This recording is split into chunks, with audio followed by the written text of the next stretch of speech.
Քոչարյանից կողմից էր, եթե չեմ սխալվում, կարող է սխալվում եմ, ներողություն, հարգելի որսորդ, հա, բանը ասում է մեր կողմնակիցները վախենում են մեզ հետ շփվել։ Իշխանությունը ռեպրեսիաների է ենթարկում։ Հա, ասենք ովքեր որ մասնակցում են Քոչարյանի կամ չգիտեմ ուրիշ ընդդիմադիրների հավաքին, իսկապես իշխանությունը բռնությունների է փողոցում գնդակահարում է այդ մարդկանց, հա,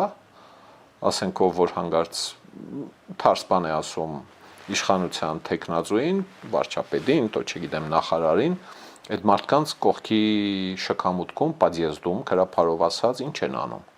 Կտրտում են, մորթում են, ծեծում են, ինչ են անում, հա, կա նման բան, հերիք չէ,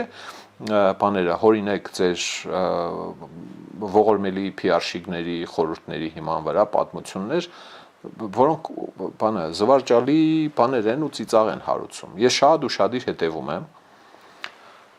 անկախ որևէ քաղաքական ուժի չենթարկվող կայքերում հրապարակումների տակի մեկնաբանություններին։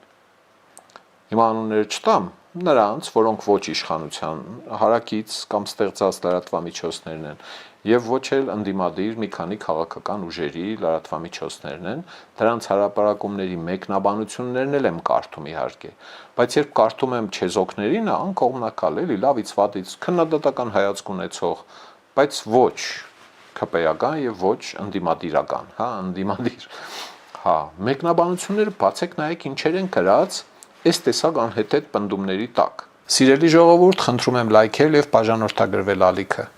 Դրանով դուք կնպաստեք, որ հաղորդումներն ավելի շատ մարդ տեսնի։